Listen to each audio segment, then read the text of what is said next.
Hello students first chapter में आपका next topic है।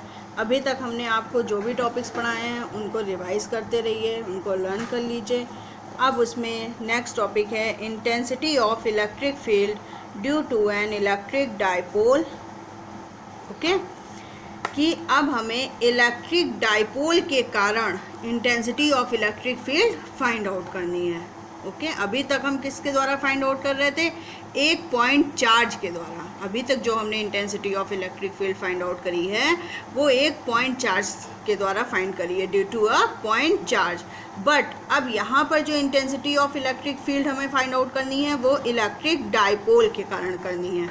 ओके, अब देखो इसकी दो कंडीशन होती हैं। इनकी जो इंटेंसिटी है वो दो इसमें कंडीशन पॉसिबल होती हैं। एक होती है एक्सियल पोजीशन जिसको हम एंड ऑन पोजीशन भी कहते हैं, और दूसरी होती है ब्रॉड साइड पोजीशन जिसको हम इक्विलेटरल पोजीशन कहते हैं। Okay, broad side, equilateral, axial, end on, दो पोजीशन होती हैं, और दोनों में से कोई भी एक पोजीशन आपको एग्ज़ाम में 100% मिलेगी। ये मोस्ट इम्पॉर्टेंट टॉपिक है आपका कि intensity of electric field due to an electric dipole, या तो एक्सियल पोजीशन में या फिर ब्रॉड साइड पोजीशन में। तो सबसे पहले हम एक्सियल पोजीशन देखते हैं। Number 1 axial position. इसके नोट्स हम आपको सेंड कर देंगे, वो आप लोग कर लीजिएगा। एक्सियल पोजीशन का डेरिवेशन देखिए, बहुत इजी है, बस थोड़ा सा लेंदी है। ओके, बाकी सिंपल मैथमेटिक्स है, इस डेरिवेशन में कुछ खास नहीं है। देखिए सबसे पहले हम क्या करेंगे, एक डाइपोल फाइंड आउट करेंगे, डाइपोल बनाएंगे। डाइपोल होता क्या है? डाइपोल एक ऐसा सिस्टम होता है जिसमें एक निगेटिव चार्ज और दूसरा पॉजिटिव चार्ज, दोनों एक दूसरे से 12 डिस्टेंस पर होते हैं। ओके, यही तो हमने बताया था डाइपोल।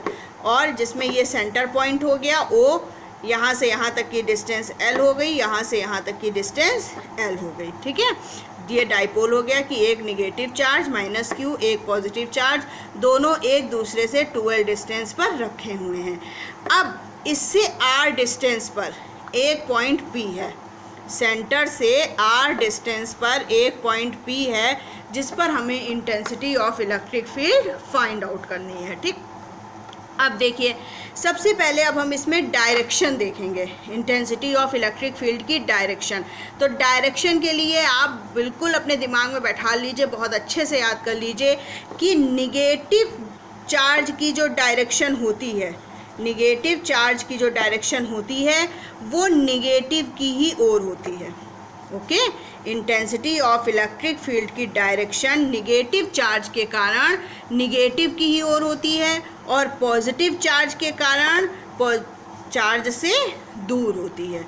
जैसे आप यहाँ पर देखिए ये +Q है, तो +Q के कारण जो इलेक्ट्रिक फील्ड होगी E1, उसकी डायरेक्शन क्या होगी? इससे दूर, और इससे दूर कहाँ जाएगा? मतलब इधर कहीं जाएगा, है ना। तो हम यहाँ पर लिख सकते हैं ये E1 हो गया।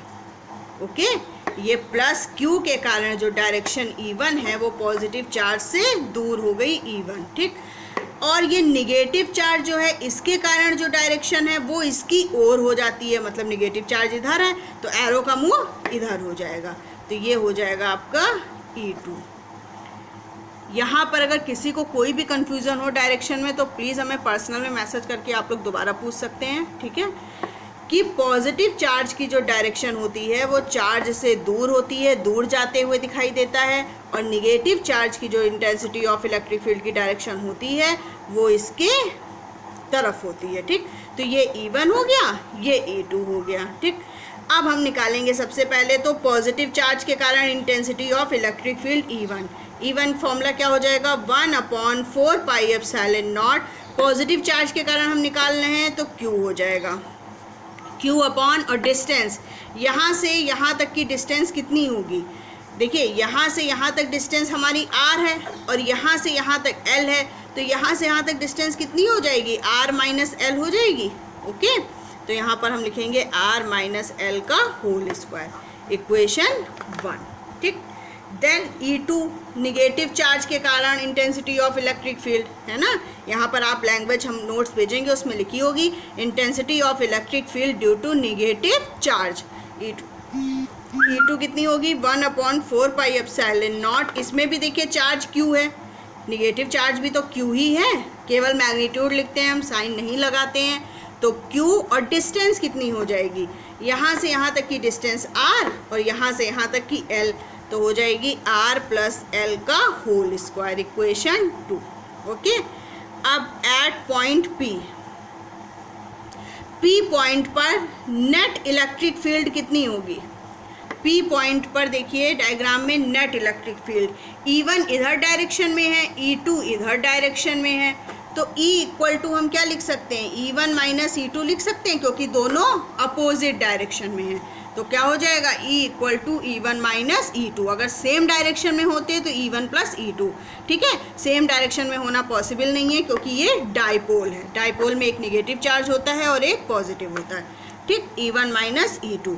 अब हम वैल्यू रख देंगे। E = E1 की वैल्यू 1/4πε0 Q/R - L का whole square minus 1/4πε0 Q/R + L का होल स्क्वायर। ओके, अब इसमें से कॉमन क्या आएगा, Q/4πε0 कॉमन आ जाएगा। अंदर क्या बचेगा, 1/R - L का whole square minus 1/R + L का होल स्क्वायर, ठीक।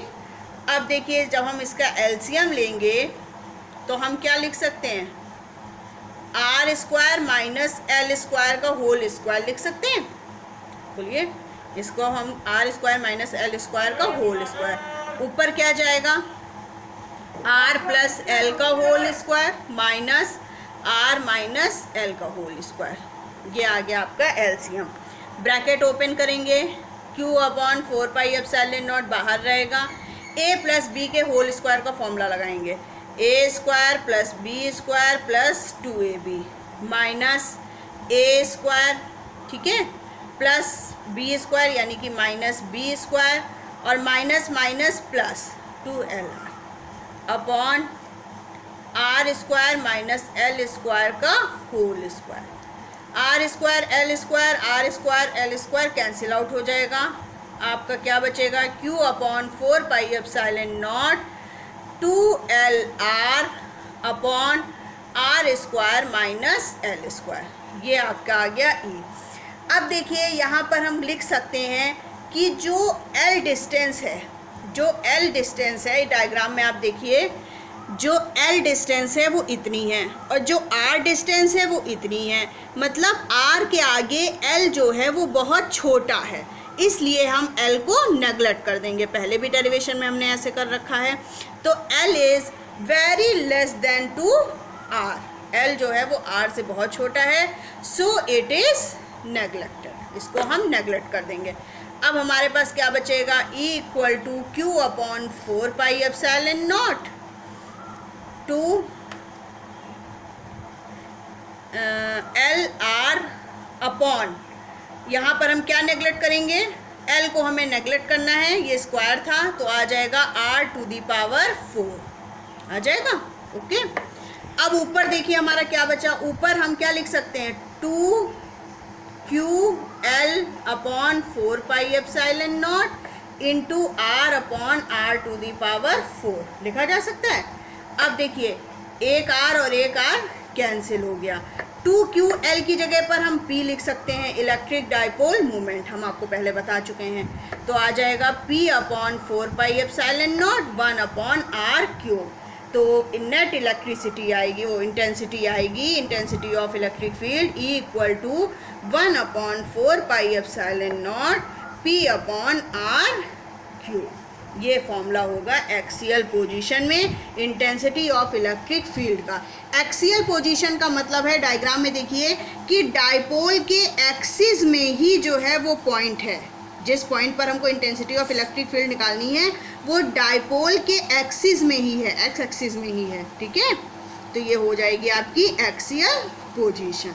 मोस्ट इम्पॉर्टेंट है, आती जरूर है और लॉन्ग क्वेश्चन आता है इसका, इसको बहुत अच्छे से समझ लीजिएगा और हम नोट्स आपको भेजेंगे, उससे आप नोट कर लीजिए।